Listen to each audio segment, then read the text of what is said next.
இன்றைய நேர்காணலில் நம்மோட திமுக தலைமை செய்தி தொடர்பாளர் நாகநந்தினி இணைந்திருக்கிறார். பேசலாம். தமிழக வெற்றி கழகம் 2026 ஆட்சி பிடிப்பாங்களா இல்லையான்னு தெரியல. அமித்ஷா அவர்களுடைய காலை பிடிச்சுதான் ஆகணும். பிஜேபி டீச்சர்ஸ் எல்லாம் உட்கார்ந்து இந்த பால்வாடி குரூப்புக்கு இப்ப கிளாஸ் எடுத்துட்டு இருக்காங்க. ஒரு பெண்களுக்கு பாதுகாப்பு வேணும்னு பேசுவார். ஆனா அவரே காரை விட்டு பெண்ணா இருந்தாலும் பரவாயில்லன்னு ஏத்திட்டு அவர் பாட்டுக்கு அசால்ட்டா போயிருவார். ரீல்ல பிலிம் ஓட்டுறது ஈஸி, ரியல்ல களத்துல வேலை செய்யணும். விஜயுமே இந்த விசாரணைக்குள்ள இழுக்கிறதுக்கான வாய்ப்பு இருக்கு அப்படிங்கிற ஒரு செய்தியுமே பார்க்க முடியுது. இதெல்லாம் உண்மைதானா? ஏங்க, விஜய் ஆல்ரெடி அவர் விக்டிம் தாங்க. அவர் வந்துதான் ஆகணும். இப்ப படுத்து தூங்குறதுக்கு நீ எதுக்குப்பா கேரவன் வர, எதுக்குப்பா கட்சி நடத்துற? அதிமுகவை நீக்கிட்டு அந்த கூட்டணியில தாவேக்கா வர்றதுக்கான வாய்ப்பு இருக்கா? எங்க எதிரி யாருன்னு எங்க தலைவர் டிசைட் பண்ணும். அதுக்குன்னு ஒரு தகுதி தராதரெல்லாம் இருக்குங்க. அதனால புதுசா வந்த பால்வாடி குழந்தைங்களை எல்லாம் கூப்பிட்டு நாங்கெல்லாம் அதெல்லாம் இருக்குங்க. நாங்க ஃபீல் டயா பூஸ்டர் சுகரை கண்ட்ரோல் பண்ணும், உங்க ஆரோக்கியத்தை மீட்டு தரும். சர்க்கரையை கட்டுப்படுத்துறதுக்கான எளிமையான வழிமுறை, இயற்கையான வழிமுறை. அனைத்து மருந்து கடைகளிலும் கிடைக்கும்.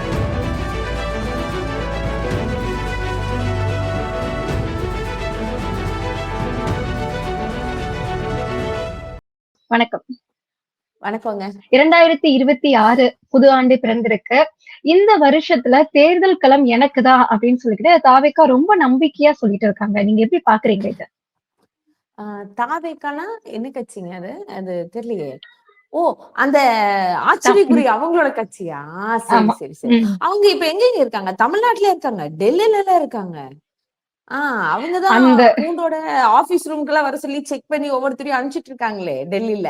இனி அவங்க டெல்லியில இருந்து வரணும், அந்த டெல்லி அசைன்மெண்ட் என்ன கொடுத்திருக்கிறாங்கன்னு பாக்கணும்.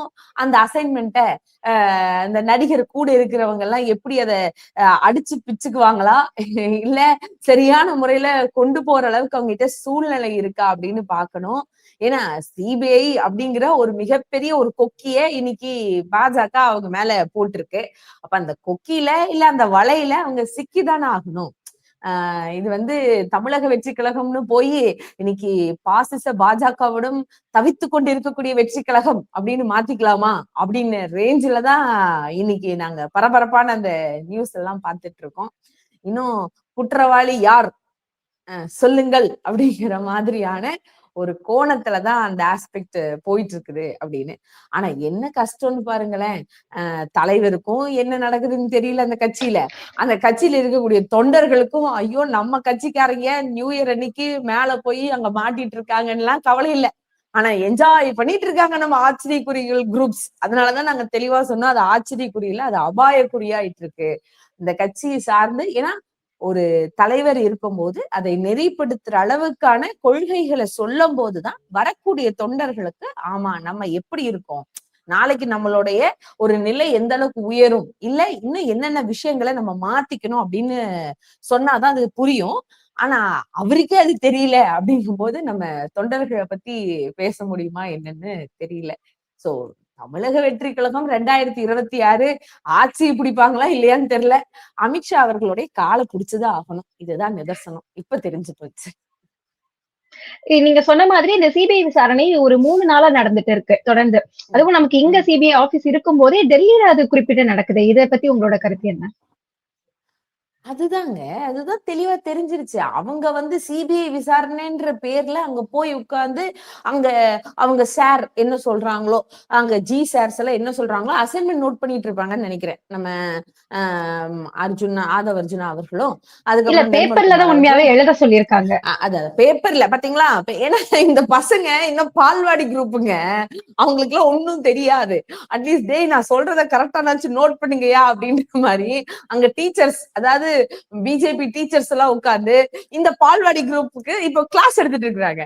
அதை எடுத்துட்டு ஒன்னொன்னா இனிமேல் தான் அவங்க அசைன்மெண்ட் எல்லாம் எடுத்து வச்சு, ஓ இந்த லைன் இப்படி இருக்கா, இந்த லைன் இப்படி இருக்கான்னு அவங்களுக்கு புரியறதுக்கு ஒரு மாசம் வேணும். ஏன்னா புசியானந்த் அவர்களுக்கு 58க்கு 88க்கு 98ன்னு தான் சொல்லுவாரு. அவரோட லாங்குவேஜ் ஒரு மாதிரி இல்ல, அவரோட லாங்குவேஜ குறை சொல்லணும்னு நான் இதெல்லாம் சொல்றது இல்ல அடிப்படையா இருக்கக்கூடிய ஒரு சில விஷயங்கள் கூட அவங்களால மாத்திக்க முடியல அப்படிங்கிறது.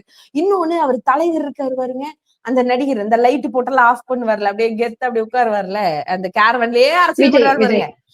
ஓ விஜய். சரி சரிங்க. இது மலேசியால தான் இருந்தாரு அவரு. அவரு டெல்லி வந்துட்டாருங்களா ஊருக்கு? ஒரே கொண்டாட்டம் பாருங்க. மலேசியா போறதுனா மட்டும் முன்னத்து நாளே போயிருவோம். ஆடியோ லான்ச்னா நாங்க முன்னத்து நாளே போய் இறங்கிடுவோம், கோட் சூட் ரெடி பண்ணிடுவோம், அப்படியே கெத்தா அங்க நின்று எல்லாம் அப்படியே வைப் பண்ணி வரமா வைப்பு. ஆனா இங்க இருக்கிறவங்க வயிற்றுச்சல கொட்டிட்டு உட்கார்ந்து இருக்கான்.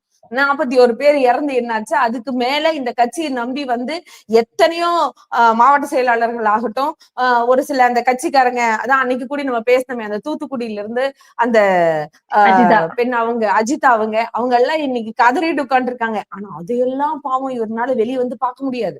ஒரு பெண்களுக்கு பாதுகாப்பு வேணும்னு பேசுவார். ஆனா அவரே காரை விட்டு பெண்ணா இருந்தாலும் பரவாயில்லன்னு ஏத்திட்டு அவர் பாட்டுக்கு அசால்ட்டா போயிருவாரு.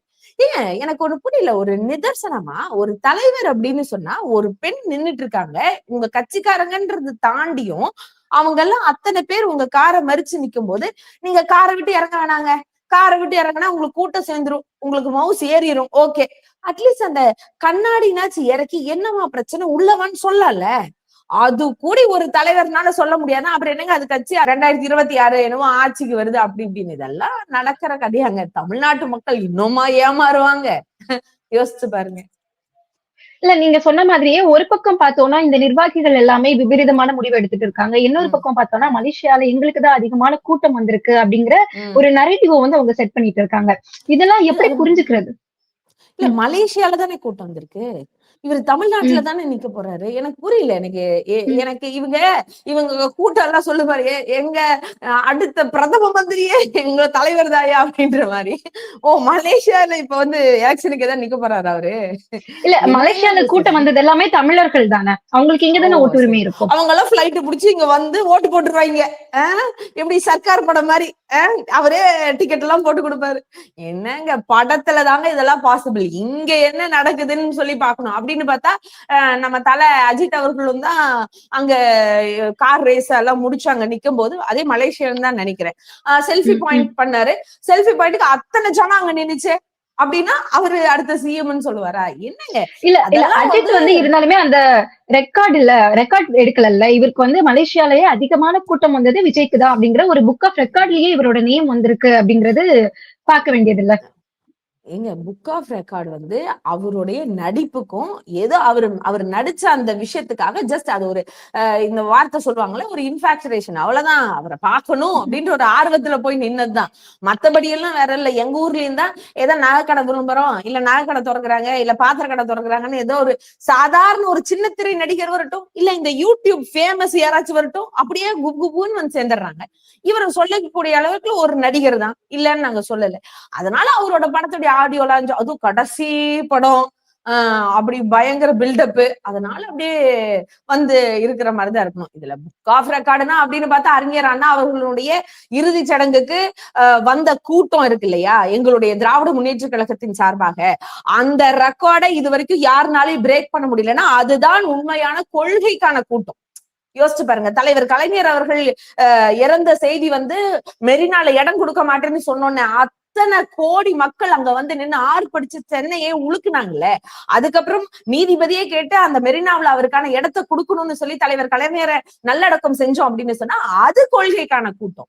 அவங்கதான் வந்து உண்மையான தலைவர்களுக்காக வந்து நிற்பாங்க. இதெல்லாம் சும்மா வந்து அதுல எத்தனை பேருக்கு ஓட்டு இருக்குன்னு ஃபர்ஸ்ட் எண்ணணும்.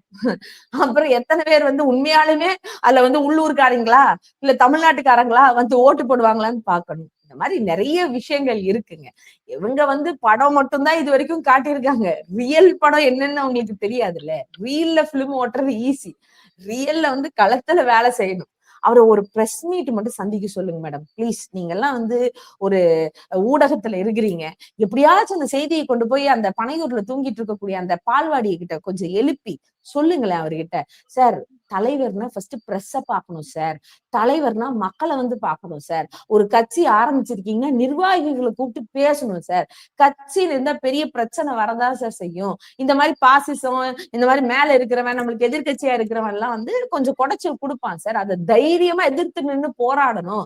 ஏதோ எடப்பாடி அவர்கள்னாச்சும் இத்தனை வருஷம் கழிச்சு அந்த அம்மையார் எல்லாம் இல்ல அப்படின்னு ஆனதுக்கு அப்புறம் கட்சியை காப்பாத்தணும்னு இப்ப போய் காலில் விழுந்து விழுந்திருக்காரு. இவர் கட்சி ஆரம்பிக்கும் போதே போய் காலில் விழுந்துட்டாரு டெல்லியில. இவங்களையா தமிழ்நாட்டு மக்கள் நம்புவாங்கன்னு நினைக்கிறீங்க? இல்ல நம்ம இவங்களை டெல்லியில போய் கால விழுந்துட்டாங்க அப்படின்னு ஒரு இடத்துல பார்த்தாலுமே, அப்புறம் இருந்தாலும் ஏன் இந்த சிபிஐ இவ்வளவு கிடுக்குப்பிடி விசாரணை செய்யணும்? இவங்கதான் காலில் விழுந்துட்டாங்களே நீங்க சொல்ற மாதிரி. மேடம் ஒரு நிமிஷம் நல்லா புரிஞ்சுக்கோங்களேன். அங்க அந்த அளவுக்கு கிடுக்குப்பிடியான விசாரணை இருக்கா இல்லையான்னு தெரியல. ஏன்னா அவங்களே ஒரு ஆக்டிங் குரூப். அப்படியே பாத்தீங்கன்னா 3 நாள் தொடர்ந்து விசாரணை நடந்துட்டு இருந்திருக்கு. 9 மணி நேரம் விசாரணை நடந்திருக்கு. அப்படிங்கும் போது அது நம்ம ஒரு கிடுக்குப்பிடியான விசாரணை அப்படின்னு எடுத்துக்காம எப்படி ஈஸியா விட முடியும்? சரி, நேர்மையா இருந்தா தமிழ்நாட்டுல தானே பிரச்சனை நடந்துச்சு. தமிழ்நாட்டுல தானே அந்த 41 பேர் இறந்தாங்க. தமிழ்நாட்டுல தானே அவர் ஓடி போனாரு. அந்த அத்தனை இறப்பு நடந்தது பத்தி இது பண்ணாம அவர் ஓடி போய் பிளைட்டை புடிச்சு பனையூர் போனது தமிழ்நாட்டுல தானே. தமிழ்நாட்டு சிபிஐ கிட்ட கொடுத்திருக்கலாம், தமிழ்நாட்டு காவல்துறை கிட்ட கொடுத்திருக்கலாம். ஏன் அவங்க டெல்லிக்கு போனாங்க? ஏன் டெல்லியில 3 நாள் தான் கிடுக்குப்பிடியான விஷயம் நடக்குன்னு எப்படி அவங்க பாவலாதான் காமிக்கிறாங்கன்றதாங்க என்னோட திட்டவட்டமான ஒரு விஷயம். அவங்க உண்மையா நேர்மையா உள்ள அந்த அளவு விசாரணை நடந்திருக்கலாம். ஆனா அது எந்த மாதிரி இருக்கு? இன்னைக்கு சிபிஐ யார் கஸ்டடியில் இருக்குன்னு எல்லாத்துக்கும் தெரியும். சாதாரண பாமர மக்கள் சொல்லுவாங்க இன்னைக்கு சிபிஐ ஆகட்டும், இடி ஆகட்டும், ஐடி ஆகட்டும், இவங்க எல்லாம் யாருக்கு பின்னணியில வேலை செஞ்சுட்டு இருக்காங்க. இன்னைக்கு பாஜகன்ற ஒரு பெரிய கூடாரத்துக்கு, RSS கூடாரத்துக்குள்ளதான் இவங்க எல்லாம் வேலை செஞ்சுட்டு இருக்காங்க அப்படின்றது எல்லாத்துக்குமே தெரியும். அப்படிங்கும் போது ஏன் அங்க கொண்டு போய் விசாரணை வைக்கிறாங்க? ஏன் அங்கிருந்து ஆளுங்களை அனுப்பலாம்ல? தமிழ்நாட்டுல இருக்கக்கூடிய ஆபீசர்ஸையும் வச்சு, டெல்லியில இருக்கக்கூடிய ஆபீசர்ஸையும் சேர்ந்து வச்சு நீங்க ஒரு நடவடிக்கை எடுக்க வேண்டியதுதான், விசாரணை நடத்தலாம்ல. இது எப்படி? இவங்க தமிழ்ல பேசுவாங்க, அவங்க ஹிந்தியில பேசுவாங்க, சரி இங்கிலீஷ்லயே 2 பேரும் கம்யூனிகேட் பண்ணிக்கிறாங்கன்னு வச்சுப்போம். இவங்க எப்படி அறிக்கை நம்மளுக்கு கொடுப்பாங்க? எந்த லாங்குவேஜ்ல கொடுக்காங்க? ஏன்னா SIR இப்ப பாத்தீங்கன்னா கர்நாடகால இருக்கிறவங்களுக்கு, இல்ல அந்த கேரளால இருக்கிறவங்களுக்கு, இல்ல ஒரிசால இருக்கிறவங்களுக்கு எல்லாம் அவங்க லாங்குவேஜ்ல படிவம் போகுது. ஆனா தமிழ்நாட்டுல இருக்கிறவங்களுக்கு மட்டும் ஆங்கிலத்துலதான் படிவம் கொடுக்குறேன்னு சொல்லி கொடுக்குறான். அப்போ மறைமுகமா எந்த அளவுக்கு பாஜக ஒரு வஞ்சகமான வேலையை தமிழ்நாட்டுக்கு காமிச்சிட்டு இருக்கு அப்படிங்கறது தெரிஞ்சுக்கணும். இதை ஏன் இந்த இடத்துல நான் குறிப்பிட்டு சொல்றேன் அப்படின்னு சொன்னா, அங்க 3 நாள் விசாரணை ரொம்ப கிடுக்குப்புடி, ரொம்ப கஷ்டப்பட்டு நாங்க பண்ணிட்டு இருக்கோம்ன்ற அளவுக்கான செயல்பாடுகள் அங்க இருக்கான்னு நம்மளுக்கு தெரியலீங்க. அதுதான் விஷயம். பாக்கலாம், இனி ரிசல்ட் வரணும்ல. இவங்க சும்மா வெளியே வர்றதையும் போறதையும் மட்டுமே டிவி காரங்க காமிச்சிட்டு இருக்காங்க. இன்னும் அது தாண்டி உள்ள என்ன நடந்திருக்குன்னு வந்தாதான் தெரியும். உண்மையாலுமே இந்த விசாரணை போய் எந்த அளவுக்கு ரீச் ஆயிருக்கு, மக்களுக்கான ஒரு நல்ல ஒரு நீதி கொடுக்குற அளவுக்கு அது இருக்குமா இல்லையான்னு பாக்கணும். இல்ல இந்த விசாரணையில விஜய் அவர்களோட அந்த கேரவன் டிரைவர் அவருமே ஈடுபடுத்தப்பட்டிருக்காரு. அவரு விசாரணை செய்யும் போது இது மூலமா விஜயுமே இந்த விசாரணைக்குள்ள இழுக்கிறதுக்கான வாய்ப்பு இருக்கு அப்படிங்கிற ஒரு செய்தியுமே பார்க்க முடியுது. இதெல்லாம் உண்மைதானா? இங்க விஜய் ஆல்ரெடி அவர் விக்டிம் தாங்க. அவர் வந்துதான் ஆகணும். எப்படி இல்லாம போக முடியும்? ஒரு நிமிஷம் யோசிச்சு பாருங்க. இப்போ ஒரு கடை நடத்துறோம்னு வச்சுக்கோங்க. அந்த கடையில ஒரு சாதாரண வேலை செய்யற ஒரு ஊழியர் தப்பு பண்ணிட்டாலும் அந்த ஓனரும் பதில் சொல்லிதான் ஆகணும். சரிங்களா? ஆனா இங்க தப்பு பண்ணதே ஓனர்ன்னு தான் சொல்றோம். ஏன்னா கூட்ட நெரிசல் அவ்வளவு இருக்குது. நடுவுல போய் கேரவனை ஏதாவது நிறுத்த வேணாம்னு சொல்லியும் மீறி நீங்க கொண்டு நிறுத்துறீங்க. ஓகேங்களா? அதே மாதிரி சுத்தி அத்தனை பசங்க உங்களுடைய ஆச்சரியக்குறி, ஐயோ என்னுடைய தொண்டர்கள் அப்படின்னு பில்டப் கொடுக்குறீங்களே, அந்த ஆச்சரியக்குறி கொஞ்சம் கூடி கண்ட்ரோல் இல்லாம பஸ்ஸ சுத்தி அப்படி வரும்போது அடியில போய் விழுகுறாங்க.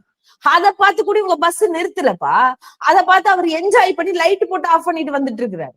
அது எல்லாத்துக்கும் மேல இது ஜனநாயகம் படத்துக்காக எடுத்த ஷூட்டிங்கா இல்ல உண்மையாலுமே தொண்டர்களை பார்க்கதான் உள்ள நின்னுட்டு இருக்காரா அப்படிங்கிறது தெரியல. நம்ம நக்கீரன் கோபால் சார் அவர் நிறைய விஷயத்த இதை பத்தின டீட்டெயில்ஸ் எல்லாம் எடுத்து போட்டுட்டே தான் இருக்காரு. இனி அந்த படம் வந்தாதான் அதுவுமே தெரியும். திடீர்னு வந்தோன்னு இங்க அது அப்படின்னு சொன்னான்னு சொல்லுவாங்க. உங்களை நம்ப முடியாது இவங்க என்ன பண்ண போறாங்க அப்படின்னு. ஏங்க இதெல்லாம் கண்ணு முன்னாடி விஜய் அவர்களுடைய கண்ணு முன்னாடி தான் நடக்குது. என்னமோ அவர் என்ன படுத்து தூங்கிட்டே இருந்தாரா? கேரவன்லயும் படுத்தா தூங்கிட்டு இருந்தாரு. அப்படியே படுத்து தூங்கினாலும் அப்புறம் ஏன்பா படுத்து தூங்குறதுக்கு நீ எதுக்குப்பா கேரவன் வர, எதுக்குப்பா கட்சி நடத்துற? மக்களை பார்க்க அவங்க உங்களை அந்த சந்தோஷமா கொண்டாடுறது கூட உங்களால ரசிக்க முடியலன்னா நீங்களே நாளைக்கு தமிழ்நாட்டை மாத்த போறீங்க. அப்போ பாவம் அந்த டிரைவர். அப்புறம் அந்த டிரைவர் அப்போ விஜய அவர்களை பத்தி சொல்றது யோசிக்கதான் வேணும். இது எல்லாத்தையுமே விசாரணைன்னு அப்புறம் எல்லாத்தையும் கேள்வி கேட்டதானே ஆகணும். அப்ப அந்த இப்போ விஜய் உள்ள வந்தாங்கன்னா அது விஜய் இந்த விசாரணை வட்டத்துக்குள்ள வந்தாங்கன்னா அது எந்த மாதிரி ரிஃப்ளெக்ட் ஆகும் 2026 தேர்தல்ல? ஏங்க 2026 தேர்தல் அளவுக்கு எல்லாம் இவங்க வேல்யூவான்னு ஃபர்ஸ்ட் நம்ம யோசிக்கணுங்க. இன்னொன்னு இது வந்து தேர்தலை தாண்டி மனித மாண்புன்னு ஒண்ணு இருக்குல்ல, மனித நேயம்னு ஒண்ணு இருக்குல்ல. இங்கேயே வந்து நம்மளுடைய நீதி அரசர்கள் கேட்டாங்க, நீங்க வந்து கேரவனுக்குள்ள ஒரு கேமரா இருக்குல்ல, அதை கொடுங்க, அதை நாங்க பாக்கணும் அப்படின்னு கேட்டாங்க. இது வரைக்கும் அவங்க தரப்புல இருந்து எந்த விதமான பதிலும் இல்ல. அதை ஒப்படைச்சாங்களான்னு தெரியல. இதுல பாருங்க, பிஜேபிக்கும் தாவேக்காக்கும் மிகப்பெரிய ஒற்றுமை. அவங்க கிட்டயும் கேமரா கேட்டா கொடுக்க மாட்டாங்க. பிஜேபி காரங்கிட்டயும் நீங்க வந்து எலெக்ஷன் எல்லாம் நடத்துனீங்கல்ல, நீங்க எல்லாம் எப்படி ஜெயிச்சீங்க, அந்த ஓட்டு போடுற அந்த பூத்து அதுக்குள்ள கேமரா எல்லாம் ஃபிட் பண்ணிருக்கீங்களா, அதை கொடுங்கன்னா பெண்களினுடைய தனிமனித பாதிக்கப்படும் அப்படின்னு சொல்லுவாங்க. அதே மாதிரிதான் இவரும் கேமரா கேட்டா கொடுக்கறது இல்ல. பாத்தீங்களா எவ்வளவு ஒற்றுமை அப்படின்னு சொல்லி. அப்போ யார் சொல்லி கொடுத்து வராங்கன்னு புரிஞ்சுதா உங்களுக்கு? அதனால ஒரு பேசிக்கா கிடைக்கக்கூடிய நீதி கிடைச்சா கூட பரவாயில்ல. ஃபர்ஸ்ட் அவர் ஒத்துக்கணுங்க, விஜய் அவர்கள் ஒத்துக்கணும். ஆமா நான் தவறு செஞ்சுட்டேன். இங்க தமிழ்நாட்டு முதல்வர் எவ்வளவு நேர்மையா ஒரு வார்த்தை சொன்னாரு, இதையே அரசியல் படுத்தாதீங்க. எந்த ஒரு கட்சி தலைவரும் தன்னுடைய தொண்டர்கள் இவ்வளவு பாதிக்கப்படுறத ஒருபோதும் ஏத்துக்க மாட்டாங்க. இதை அரசியல் பண்ண வேண்டாம்னு சொல்லி எங்களுடைய தலைவர் முதல்வர் மு.க. ஸ்டாலின் அவர்கள் ரொம்ப நேர்மையா சொன்னாரு. ஆனா அதையும் கூட அவங்க பெருசா எடுத்துக்கலையே. அதை வச்சு உண்மைக்கு அவங்க அரசியல் தானே பண்ணுனாங்க. அப்படி இருக்கும்போது நான் என்ன சொல்றேன்னா, இந்த விஷயம் வெளியே வர்றதுனால இது எலெக்ஷன் பாதிப்பு இதெல்லாம் அவங்க வந்து எங்க லிஸ்ட்லயே இல்லைங்க. டிஎம்கே பார்க்கும்போது இவரு வேணா டிவிகே டிஎம்கேன்னு சொல்லலாம், நீங்க உங்க கம்பேரிசனுக்காக அதை எடுத்துக்கலாம். எங்க எதிரி யாருன்னு எங்க தலைவர் டிசைட் பண்ணும். அதுக்குன்னு ஒரு தகுதி தராதரம் எல்லாம் இருக்குங்க. அதனால புதுசா வந்த பால்வாடி குழந்தைங்களை எல்லாம் கூப்பிட்டு நாங்கெல்லாம் அதெல்லாம் எதுக்குங்க நாங்க ஃபீல் பண்ணணும் அப்படிங்கறதுதான். ஆனா இந்த விஷயம் இதற்கான நீதி வரணும். ஆனா நாளைக்கே தேர்தல் வச்சா கூட விஜய் தான் முதலமைச்சர் ஆவார் அப்படின்னு சொல்லிட்டு ரொம்ப கான்பிடண்டா செங்கோட்டையன் சொல்றாரு. நானும் சொல்லட்டுங்களா, எங்க தொகுதி மேட்டுப்பாளையம், நாளைக்கே எலெக்ஷன் வச்சாலும் நாங்க தான் அப்படின்னு என்னங்க பேசுறீங்க? ஒண்ணும் புரியல. யாரும் எப்படிங்க செங்கோட்டையன் அவர்லாம் வந்து எதுக்காக இப்படி பண்ணாருன்றது மிகப்பெரிய ஒரு கொஸ்டின் மார்க் தான். எதிர்கட்சி தான் இல்லைன்னு சொல்ல, ஆனா அவருக்குன்னு ஒரு வேல்யூ இருந்துச்சு. அவர் இன்னுமே பாக்கெட்ல யார் போட்டோ வச்சிட்டு இருக்காரு? விஜய் போட்டோ வச்சிட்டு இருக்காரு. புரட்சி தலைவி அம்மா அவர்கள் போட்டோ தானே வச்சிட்டு இருக்காரு. அப்புறம் நீங்க சொல்றீங்க அவங்க இது வந்து மேபி மேல இருக்க பிஜேபி கூட சொல்லிருக்கலாம், ஏப்பா அவங்களுக்கு ஒண்ணுமே தெரிய மாட்டேங்குது மிஸ்டர் செங்கோட்டையன் அவர்களே, நீங்க போய் கொஞ்சம் அந்த கட்சியை வந்து ஏதாச்சும் பண்ணுங்க, ஏதாவது செய்யுங்கன்னு சொல்லி ஒரு ஆள் அனுப்புற மாதிரி கூட அனுப்பிச்சிருக்கலாம். தெரியலைங்க. ஏன்னா இவங்க குரூப்பே உள்ளடி வேலைதான் பார்த்துட்டு இருக்கு. பி டீம் அப்படின்னு சொல்லிட்டு திமுக அவங்க சொல்றாங்க. பக்கா பிஜேபி டீமா இன்னைக்கு ஏடிஎம்கேவும் இருக்கு, டிவிகேவும் இருக்கு. இன்னைக்கு ஏடிஎம்கே கூட இருக்கக்கூடிய எல்லா கட்சிகளும் அப்படிதான் செயல்பட்டு இருக்காங்க. அவங்களோட ஏடிஎம்கே களத்திலேயே இல்ல அப்படிங்கிறது தானே ஒரு கருத்தா இருக்கு. அதாவது அதான் களத்திலேயே இல்ல அப்படின்னு அவங்க சொல்லலாம். அத வந்து ஏடிஎம்கே அதை ஏத்துக்குதா அப்படின்னு பாக்கணும். ஆனா களத்திலேயே இல்லாத அளவுக்கு இன்னைக்கு ஏடிஎம்கே உன்னுடைய நிலைமையும் குறைஞ்சுதான் போயிடுச்சு. அதுதான் உண்மை. அவங்க அவங்க அவங்க கட்சியினுடைய சுய மரியாதையும் சுயசார்பையும் இழந்துல நின்றுட்டு இருக்காங்க. இன்னைக்கு நம்மளுடைய எடப்பாடி அவர்கள் போய் காலில் எழுந்தது பொதுமக்களுக்கே தெரியுமே. அந்த போட்டோ தான் ஃபுல்லா ரிலீஸ் ஆயிடுச்சு. நாங்க தான் கேட்டுட்டே இருக்கோமே, என்ன உங்க கட்சி தலைமைய, அதாவது அஇஅதிமுகவினுடைய கட்சி தலைமை என்ன டெல்லிக்கே மாத்திட்டீங்களா அப்படின்னு நாங்க கேட்டுட்டு தானே இருக்கோம். அதுக்கெல்லாம் பதில் சொல்லாம அவர் மழுப்பிட்டே தானே இருக்காரு.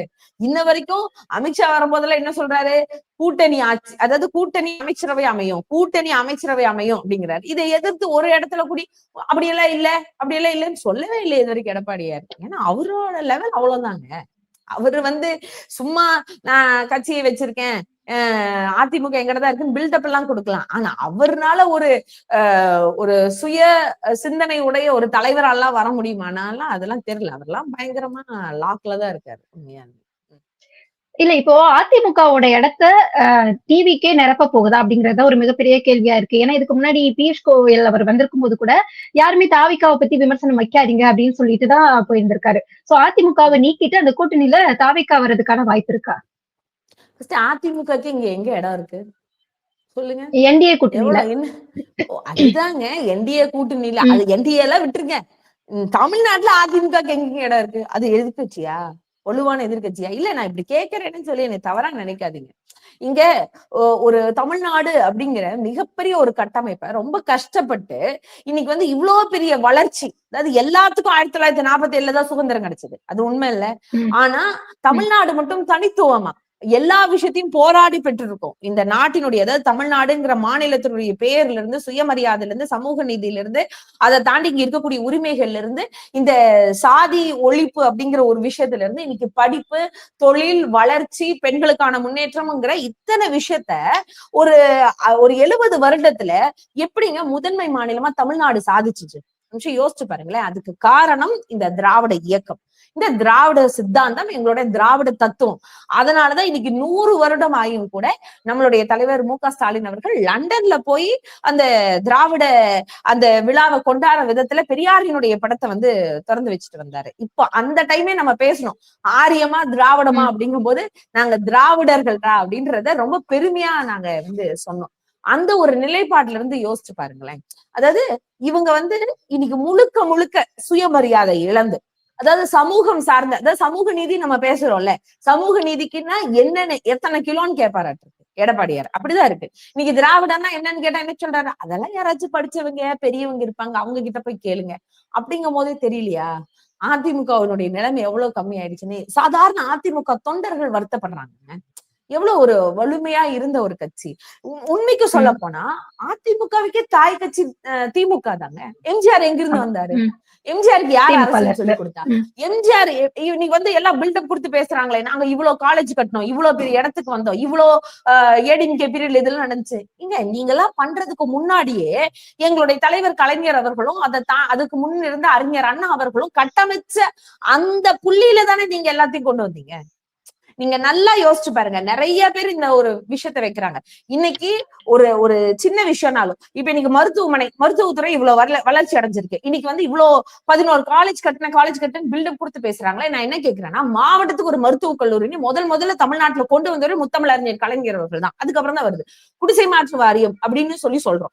குடிசை மாற்று வாரியம் அங்க ஒண்ணு வந்ததுக்கு அப்புறம் தானே அதுக்கப்புறமான அந்த வளர்ச்சியை நீங்க கொண்டு வந்தீங்க.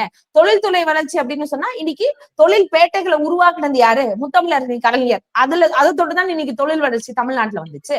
இந்த 69% இடஒதுக்கீடு 68 வரைக்கும் யாரு வாங்கினா, எப்படி வந்துச்சு? முத்தமிழறிஞர் கலைஞர் அவர்கள் போராடினாலதான் அந்த அம்மையாருக்கு வந்து 69% இப்படி வாங்கணும் பண்ணணுங்கிற அந்த விஷயம் தெரிஞ்சது. ஏங்க எல்லாத்தையும் புள்ளி வச்சு தொடங்கினது திமுக, அதை தொட்டு வந்ததுதான் அதிமுகங்கிறது எல்லாரும் புரிஞ்சுக்கணும். அது இல்லாம என்ன பண்ண முடியும்? அதனால அவங்க போடுற அந்த அதிமுகவுக்கான அந்த பேஸ் இன்னைக்கு ரொம்ப ஆட்டங்கன் இருக்குன்னு தான் சொல்லணும். அந்த பேஸ் இங்க இருக்கானே தெரியல. உண்மையான ஒரு சுயமரியாதையோட இருந்திருந்தா அவங்க இப்படி செஞ்சிருக்க கூடாது, செஞ்சிருக்க மாட்டாங்க. ஆனா இன்னைக்கு தாவேக்காவை வந்து அதிமுக ரீப்ளேஸ் பண்ணுமா அப்படின்னா, ரெண்டுமே எந்த இடத்துல இருக்கு, எவ்வளவு புள்ளியில இருக்குன்னு ஃபர்ஸ்ட் செக் பண்ணணும்.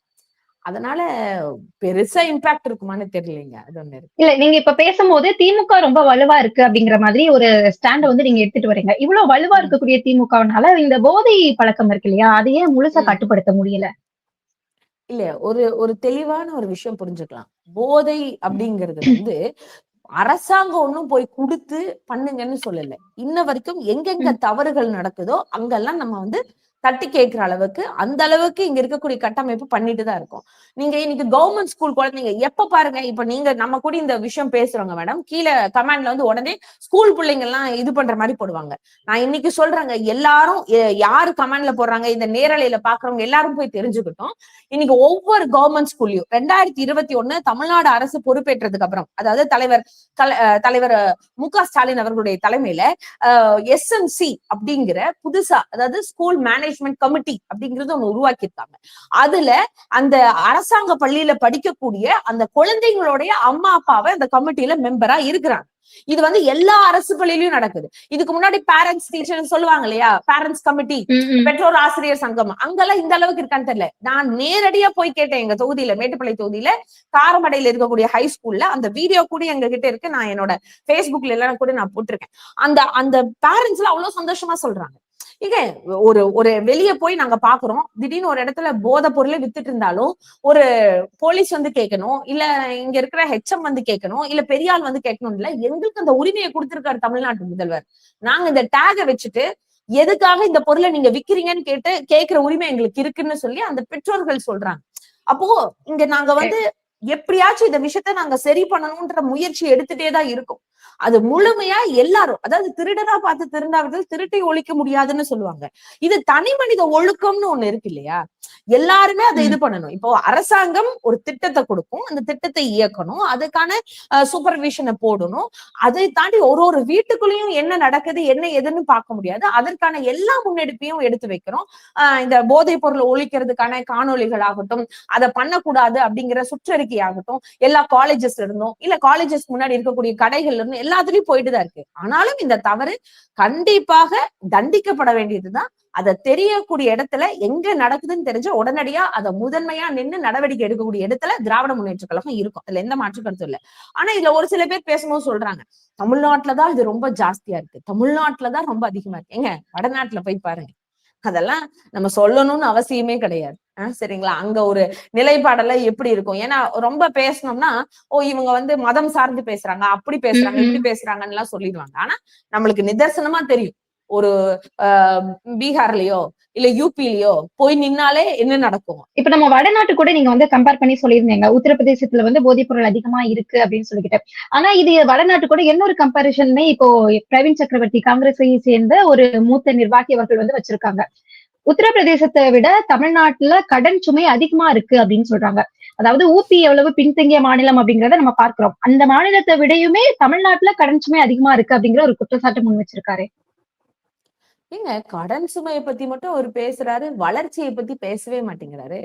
இங்க இப்போ நான் ஒரு சாதாரணமா ஒரு ஆள ஒரு கேள்வி கேட்கிறேனே, இப்ப என்கிட்ட கெப்பாசிட்டி இருக்கணும். நான் மாசம் 1 லட்ச ரூபாய் சம்பாதிக்கிறேன்னா என்ன நம்பி அவன் 25 லட்ச ரூபாய் கடன் கொடுப்பான். ரைட்டா? ஒருத்தனால மாசம் 10,000 தான் சம்பாதிக்க முடியும்னா அவனை நம்பி எப்படி 25 லட்ச ரூபாய் கடன் கொடுப்பாங்க? என்னங்க பேசுறீங்க? அவங்கவுங்க கெப்பாசிட்டிக்கு தகுந்த மாதிரி தான் நாங்க கடன் கொடுப்பாங்க. ஆனா அந்த கடனையும் மாற்றி நாங்க வளர்ச்சி பாதையில கொண்டு போயிட்டு இருக்கோன்ற இன்னைக்கு எல்லா தரவுகளும் இன்னைக்கு வந்துட்டு தானே இருக்கு. அவங்களுடைய டோட்டல் அவங்க கிட்ட எத்தனை பேருங்க, அவங்களோட எஜுகேஷன் ரேஷியோ எவ்வளவுங்க, எவ்வளவு ஜிடிஆர்பி எவ்வளவு இருக்கு, எவ்வளவு படிச்சிருக்காங்க அவங்க கிட்ட ஸ்கூல் காலேஜ் லெவல் எவ்வளவு இருக்கு. சரி, அவங்க கிட்ட பெண்களுடைய தொழில் வளர்ச்சி எந்த அளவுக்கு இருக்கு. சரி, அவங்க கிட்ட முதலீட்டாளர்கள் எத்தனை பேர் வந்திருக்கிறாங்க. சரி, அவங்க கிட்ட படிச்சு நாளைக்கு நான் சொல்லுவேன், இன்னைக்கு பெண்களினுடைய அந்த புதுமை பெண் திட்டத்தின் மூலமாக இன்னைக்கு 34% தேர்ச்சி அடைஞ்சிருக்காங்க. அதை தாண்டி இன்னைக்கு தமிழ் புதல்வன் நான் முதல்வன் திட்டத்தின் மூலமாக கிட்டத்தட்ட 60% பசங்க பிள்ளைங்க இன்னைக்கு படிச்சு மேல வந்துட்டு இருக்காங்க. இப்ப இதெல்லாம் என்ன ஆகும் அப்படின்னு சொன்னா, ஒரு 4 வருஷம் கழிச்சு அவங்க எல்லாம் நல்ல வேலைக்கு போயிடுவாங்க. அவங்க எல்லாம் நம்மளுக்கு டாக்ஸ் பேயபிளா வந்துருவாங்க. சரிங்களா? சோ நான் அதை வச்சு என்னுடைய மாநிலத்துக்கான இன்கம் எனக்கு வளர ஆரம்பிக்கும். சோ தமிழ்நாடு இன்னும் மேலும் வளரும். எங்களுக்கு இந்த கடன் பெரிய விஷயம் இல்ல, கடனை தாண்டியான வளர்ச்சி தொலைநோக்கு விஷயம் எங்க கிட்ட இருக்கு. நாங்க 1 ட்ரில்லியன் எக்கானமிங்கிறது சேலஞ்ச் பண்றோம். சரி, இந்த மாதிரி விஷயத்த நம்ம யோகி ஆதித்யநாத் எங்க சொல்லி இருக்கிறார்? அவர் என்ன வளர்ச்சியை கொண்டு வந்திருக்காரு? கும்பமேளாவை தவிர வேற என்ன அங்க பெருசா நடந்திருக்கு? அதுலயே 1008 குளறுபடி இருக்கு இல்லையா? அப்போ அதை தவிர வேற எதுவும் பிரம்மாண்டமா அந்த ஊர்ல ஒண்ணும் கிடையாது. பேசுறதுக்குலாம் ஒரு விஷயமும் கிடையாது. அங்க இருக்கக்கூடிய சாதாரண அங்கேயே ஒண்ணும் வேலைக்கு இல்ல ஒண்ணும் இல்லைன்றனாலதானே தமிழ்நாட்டை தேடி வர்றாங்க எல்லாரும். இங்க இதற்கான நிதர்சனம் இருக்கு. அங்க மருத்துவ கட்டமைப்பு என்ன இருக்கு? நான் போன வாரம் ஒரு விஷயம் பாக்குறேன். இந்த சாப்பாடு போடுவாங்கல்ல குழந்தைங்களுக்கு, அந்த சாப்பாடு போடுறது ஒரு தட்டோ இலையோ கூட இல்ல, நியூஸ் பேப்பர்ல போடுறாங்க. அங்க இருக்கக்கூடிய அந்த பிரைமரி ஸ்கூல்ல படிக்கக்கூடிய அந்த குழந்தைங்க அந்த போட்டோவை பார்க்கும்போது அவ்வளவு வருத்தமா இருக்கு. நியூஸ் பேப்பர்ல சாப்பாடு போட்டு அதுல குழம்பு ஊத்துனா அதுல இருக்கக்கூடிய கெமிக்கல்ஸ் எல்லாம் உள்ள வராது. அதை விட ரொம்ப முக்கியமான விஷயம், அந்த குழந்தைங்க எப்படி தெரியுமா உட்கார்ந்து சாப்பிடணும்? நம்மள மாதிரி சமணம் போட்டு கூடி உட்கார்ந்து சாப்பிடுறது இல்ல, குத்த வச்சுதான் உட்கார்ந்து சாப்பிடுறது. உங்களுக்கு நல்லா புரிஞ்சுக்கோங்க, வரலாற்றை நம்ம ஒரு நிமிஷம் திரும்பி பார்க்கணும். நம்ம எப்படி உட்காரணும்னு கூடி இந்த சனாதனம் நம்மளுக்கு சொல்லிச்சு. நம்ம சமணங்கால் போட்டு உட்காரணும்னா கூட நம்ம உயர் சாதியா இருந்தாதான் உட்கார முடியும். இருந்தாலும் எங்க சைடே நான் சொல்றேனே, நம்ம தாத்தா பாட்டியோட போட்டோ எல்லாம் பாத்தீங்கன்னா அவங்களே குத்த வச்சுதான் உட்கார்ந்து இருக்க முடியும். ஏன்னா அந்த மாதிரிதான் நம்ம பழைய படங்கள்ல பாத்திருக்கோம். எத்தனையோ படங்கள்ல சொல்லுங்க சாமி இப்படி குத்த வச்சு உட்காரவங்க. ஏன்னா உட்கார்றதுல கூட மிகப்பெரிய ஒரு சாதி கட்டமைப்பையும் ஒரு அரசியலையும் செய்யறது அப்படிங்கிறது அன்னைக்கு இருந்துச்சு. அது கூட இன்னைக்கு தமிழ்நாட்டுல வளர்ந்து இன்னைக்கு எல்லாரும் சரிநிகர் சமானமா இன்னைக்கு உட்கார்றமே, இது யாருனால வந்துச்சுன்னு பாக்கணும். ஏங்க இன்னொன்னுங்க, யாருன்னு அந்த பிரவீன் சக்கரவர்த்தி அவர்கள்? யார் அவரு? எதுக்கு பேசினாரு? இன்னமும் எல்லாரும் அப்படியே அந்த டாட் பூட்னு பேசிட்டு இருக்கீங்க. ஏங்க அவர் ஒரு நிர்வாகி காங்கிரஸ்ல, அவ்வளவுதானே. அவரு சரி ஏதோ ஒரு நிர்வாகி, ஏங்க என்னவோ நிர்வாகி இருந்துட்டு போங்க. ஆனா தலைவர் பெருசா இல்ல நிர்வாகி பெருசாங்க? யோசிச்சு பாருங்க. செல்வ பெருந்தகை அவர்கள் சொல்றாருல்ல, எங்க கூட்டணியில எந்த சலசலப்பும் இல்ல. அதே மாதிரி ஏதாச்சும் நிர்வாகிகள் எங்களுடைய தோழமை கட்சியை பத்தி ஏதாச்சும் ஒரு தவறோ அவதூறோ பேசினா அதை நாங்களும் வன்மையா கண்டிக்கிறோம். இதற்கான புகார் மேலிடத்துக்கு அனுப்பப்பட்டிருக்கு. அதற்கான தக்க நடவடிக்கை நாங்க எடுப்போம்னு சொல்லி இங்க தலைவர் பேசுறாருல, காங்கிரஸ் மாநில தலைவர் செல்வ பெருந்தகை. இந்த கண்டுக்காம இருக்கிறது, இந்த நடவடிக்கை எடுப்போம்னு சொல்றது, இது எல்லாமே வந்துட்டு இதுக்கு முன்னாடியுமே இந்த பிரவீன் சக்கரவர்த்தினால ஒரு சர்ச்சை வந்தது. அப்பவே எடுத்திருந்திருக்கணும். இன்னும் அந்த நடவடிக்கை எடுக்காமயே இருக்கு. சரி, நான் ஒண்ணு கேக்குறேங்க. செங்கோட்டையன் அவர்கள் ஏதோ கட்சியை ஒண்ணு இணைக்கணும் அப்படின்னு எடப்பாடியை பார்த்து சொன்னோன்னே உடனே நீ போயிருக்கியா வேணாப்பா அப்படின்னு அனுப்பிச்சு விட்டாரு கட்சியை விட்டு. CV சண்முகம்னு ஒருத்தர் இருந்தார்ல, இப்போ MP அவரு, இதுக்கு முன்னாடி சட்டத்துறை அமைச்சர், மொத்த தமிழ்நாட்டையுமே இழிவுபடுத்தி பேசினாங்கல்ல. அப்ப அதுக்கெல்லாம் என்ன நடவடிக்கை எடுத்துச்சு கட்சி?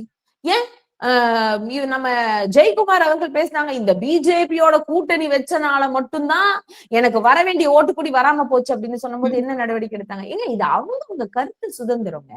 இப்போ ஜனநாயகம்னு ஒண்ணு இருக்கா இல்லையா? ஐயோ படம்னு நினைச்சிடாதீங்க, நான் அந்த படத்தை பத்தி எல்லாம் பேசுறதுக்கு வரல. நான் இந்த என்னமோ ப்ரமோஷன் மாதிரி ஆயிடும், அப்படி இல்ல. ஜனநாயகம் அப்படிங்கிறது என்ன? நமக்கான ஒரு சிந்தனை உணர்வு, நமக்கான அந்த பேச்சுரிமை, நமக்கான அந்த சுய உணர்வை வந்து வெளிப்படுத்திக்கக்கூடிய அந்த தன்மை, இது எல்லாத்துக்கும் இருக்கா இல்லையா? உங்களுக்கும் இருக்கு, எனக்கும் இருக்கு. அதனாலதான் நம்ம 2 பேரும் உட்கார்ந்து இயல்பா பேசுறோம். அப்படி இருக்கிற ஒரு சூழல்ல அந்த உரிமையில அவங்க ஏதோ கருத்து சொல்றாங்க. ஆனா முடிவெடுக்க வேண்டிய இடத்துல யார் இருக்கா? தலைவர் தான் இருக்காங்க. அப்ப இந்த மாநில தலைவர் செல்வ பெருந்தகை அவர்கள் அவரு சொல்றாருல்ல தெளிவா, நாங்க வந்து புகார் கொடுத்திருக்கோம், அதை எங்களுக்கு மேல இருக்கக்கூடிய அது தேசிய கட்சி அதற்கான நடவடிக்கை அது எடுக்கும். இன்னொன்னுங்க, சும்மா யார் யாரோ குலைக்கிறாங்க அப்படின்றதுக்காக உடனடியே தூக்கி நடவடிக்கை எடுக்கிறவங்களுக்கு மேல இருக்கிறவங்களுக்கும் வேலை இல்லையா? அவங்க பேசினா அவங்கள பாட்டுக்கு விட்டுட்டா அவங்க வாட்டு சரியாயிருவாங்க. இதே ஆதவர்ஜுன் அவர்களும் நிர்மல்குமார் அவர்களும் அடிச்சுக்கிறாங்க, புசி ஆனந்த் அவர்களும் அப்படியே பிச்சுக்கிறாங்க. அதுக்கெல்லாம் அந்த கட்சி நடவடிக்கைக்கிறதா? அந்த தலைவர் ஏதாவது பேசினாரா? இது எல்லா கட்சியிலும் இருக்குங்க இந்த சர்ச்சை. அண்ணாமலை வந்து நயினார் நாகேந்திரனும் அவர்களுக்கும் அண்ணாமலைக்கும் பெரிய சண்டை அப்படின்னு எல்லாம் பேசிக்கலையா? 2 பேரும் ஒட்டுக்கா போய்க்கிறதே இல்லையா? இவர் சொல்ற கருத்துக்கு அடுத்த நாள் அவர் முரண ஒரு கருத்து சொல்லியா? எங்களுக்கு அதிமுக வந்து எங்களோட தோழமை கட்சி தானே நயினார் அவர்கள் சொல்றாங்க. உடனே அண்ணாமலை சொல்றாங்க, ஐயோ அவங்க இருக்கிறதே ஆவாதுங்க, அந்த அம்மையார் சரியில்லைங்க, அவர் கூட நான் கூட்டணியே வச்சுக்க மாட்டேன்னு அண்ணாமலை பேசினாரு. உடனே கட்சி நடவடிக்கை எடுத்துருச்சா? அதெல்லாம் இல்லைங்க. அது அவங்களுக்குள்ள பேசி தீர்த்துக்க வேண்டிய ஒரு விஷயங்கள். ஆனா தலைவர்கள் சரியா இருக்கிறாங்களா? அதுதான் நம்ம பார்க்கணும். இங்க இருக்கக்கூடிய எங்களுடைய தலைவர் தளபதியார் ஸ்டாலின் அவர்களாகட்டும், செல்வ பெருந்தகை ஆகட்டும், அதை தாண்டி மாநில தேசிய தலைவர் மல்லிகார்ஜுன கார்கே அவர்களாகட்டும், எல்லாம் சரியாதான் போயிட்டு இருக்கு. இவ்வளவு பேசுறீங்க. இங்க கோவை வந்த போது எங்களுடைய தலைவரை பார்த்து ராகுல் காந்தி அவர்கள் சொன்னாங்க, எங்களுடைய எல்டர் பிரதர் ஸ்டாலின் அவர்கள். இது வரைக்கும் நான் யாரையும் அண்ணன் சொன்னதே இல்லை, ஆனா நான் அவர் அண்ணன் சொல்றேன், அந்த அளவுக்கு எனக்கு மரியாதை இருக்கு அவர் பேர்ல அப்படின்னு. அப்போ ஒரு தலைவர் சொன்னது கரெக்டா? இந்த மாதிரி நிர்வாகிகள் பேசுறது சரியா? சொல்லுங்க. ஏன் இதுக்கு ஜோதிமணி MP அவர்கள் ரொம்ப கடுமையான கண்டனம் தெரிவிச்சிருக்காங்க, சசிகாந்த் அவர்கள் ரொம்ப கடுமையான கண்டனம் தெரிவிச்சிருக்காங்க. அப்படி இருக்கும்போது அவர் பேசணும்ன்றது ஏதோ பிரவீன் சக்கரவர்த்தி அவர் பேசிட்டார், அவ்வளவுதான். அதையெல்லாம் ஒரு பெரிய விஷயமா எடுக்கிற அளவுக்கு ஆஸ்பெக்ட் இருக்கான்னு தெரியல. நன்றி. நிறைய விஷயங்களை பகிர்ந்திருந்தீங்க. நன்றி. ரொம்ப நன்றி.